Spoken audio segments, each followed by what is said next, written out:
Welcome to the unboxing video for the Tudor Games NFL Electric Football Tabletop Vibrating Football Game. So this is the NFL Electric Football Game. It's the 9072 model, which is a 24-inch by 13-inch playing field. There's a couple other sizes. There's a 9082, which is a 32 by 16-inch playing field, and a 9092, which is a 36 by 18-inch playing field. You'll notice the box first, just kind of flip it over there to show you how it looks. And then the other thing is we'll take the actual playing field out of the box with all its contents. We'll set the box aside for now, just to give you a sense of the contents and what's inside. So if we take the playing field, which comes fully assembled, we'll just show you what's in. Those are packaging squares that kind of protect the game in transit, so you can set those aside. And these are the NFL stickers that you use to decorate the end zones of your game. So if you're a Packers fan or a Steelers fan or whatever team happens to be your favorite, you can put those stickers in the 4 footballs in the end zones that correspond to your favorite team. You can create rivalries. You could take, the Colts versus the Packers, whatever you wanted to do, or you could use the NFC, AFC conference stickers or the NFL stickers. These stickers will also fit on the corners of the field as well. So some people like to really decorate their field up, and some people not so much. So however you want to do that, it's up to you. This is the playing field itself. You'll notice it's made of a material called speed turf, and the frame around it is a black shiny frame that kind of frames it up like a picture frame. First thing you'll notice on the bottom is a shiny, just plain white surface. First thing you should do is probably take your finger, just very lightly go around the outside of it, make sure there's no gaps and that it's completely glued down and secure. That will give you the maximum vibration. So let's go through some of the other things that kind of come in the bag, or in the box, if you will. Set the field aside. We open up the bag. These are all the parts. Requires some assembly, not a lot, but a little bit of assembly. So this is the rule book. And the rule book also includes the assembly instructions. So you'll see on page 1, goes through just a little introduction to electric football. Page 2 has a parts list. Page 3 is how to put it together, which we'll show you that in a moment here.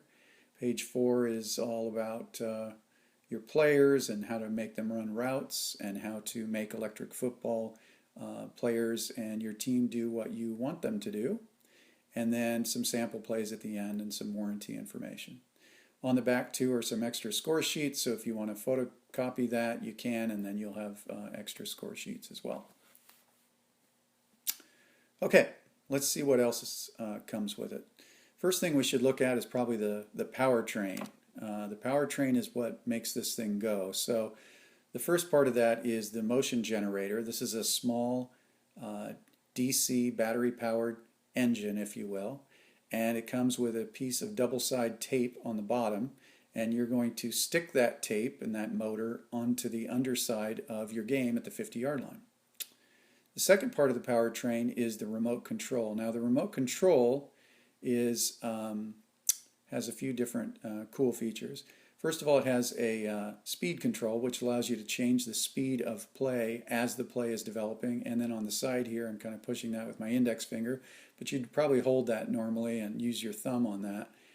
That's what turns the game on and off. When that gets plugged into the engine or the motor like that, and you put a couple of AA batteries into the back, then that's what makes your electric football game go.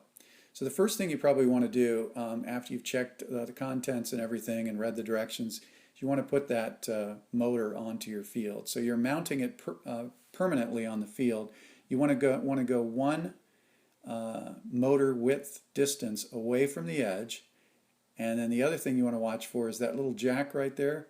You want to make sure that that headphone jack looking thing is near the frame. As you can see, we want to make sure that's also at the 50-yard line. So you want to get it as close to the 50-yard line as you can.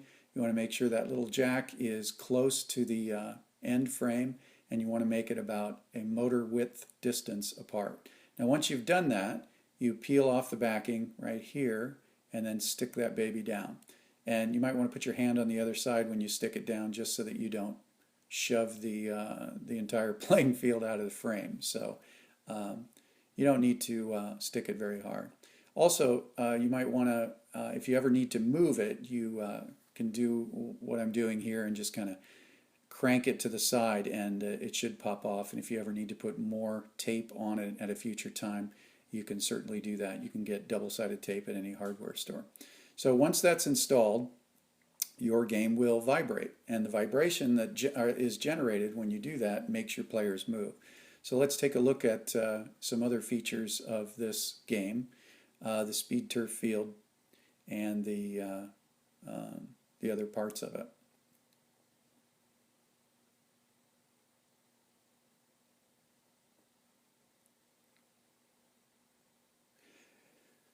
So the speed turf field is a plastics-based field. It's a composite field, unlike the old metal games. And one of the reasons for doing that is a lot safer, a lot easier to use, and resists any kind of denting and scratching and things like that.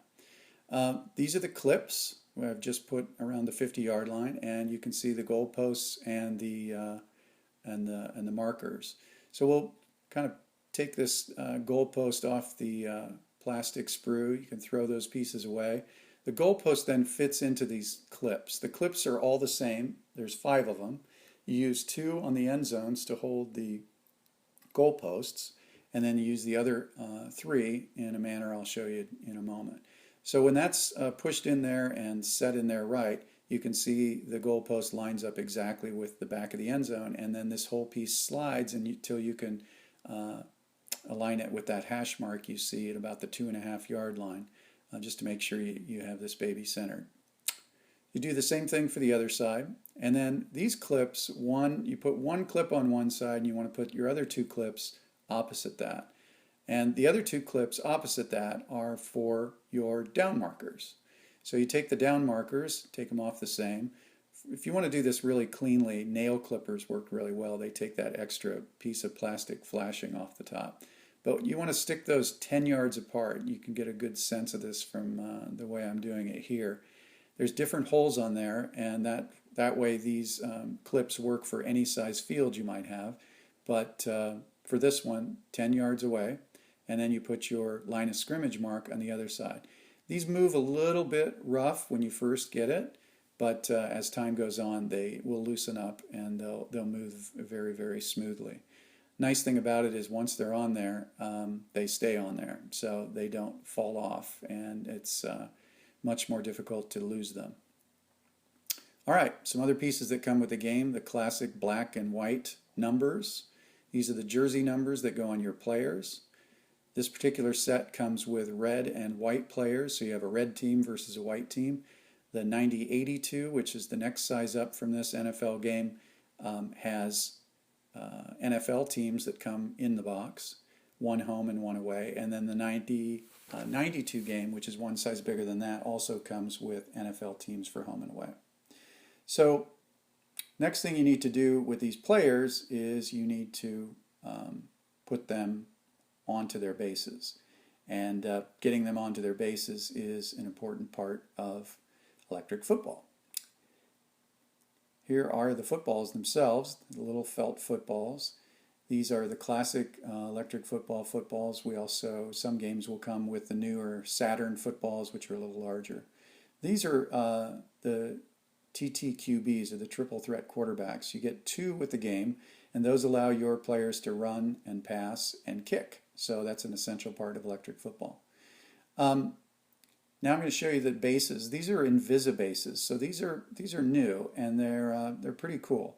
They come in 2 different sizes. You'll notice there are the larger ones, which we call the strength cleats, and the smaller ones, which we call the speed cleats. This one looks more kind of like a snowboard, and you want to make sure that and then the smaller one looks more like a ski, so you can see the difference between the strength and the speed.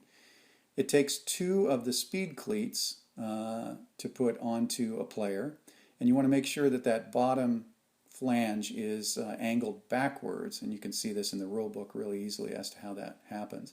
And then you take your players one at a time and you outfit them with either speed or strength cleats. Now the speed cleats are going to work better for your skill players, so you probably want speed cleats on your wide receivers, your running backs, and so forth. And on defense, you might do what I did here, which is I put one speed cleat on forward and one backward. And what that actually does is gives you a player that's going to travel in a circle and run a zone defense. So now with the new electric football, when you want them to run in circles, they actually do, as opposed to the old ones where they almost always did. Let me show you the strength cleat. So you only need one strength cleat per player. You slide that on. Again, you use that on your lineman typically. I've got this on a blocker. And that one, you just, put your guys head to head on the line and they will push each other out of the way. You can also trim these on the bottom and do different things with them. You can move them closer together, further apart, angle them to the left, angle them to the right, and that's really how you control your team. There's also instructions in the instruction book that takes you through that and shows you how to do that in a lot of detail. And that's really the fun of electric football, is getting in there and messing around with your team and getting it all set. So this is the contents of the 9072 NFL electric football game.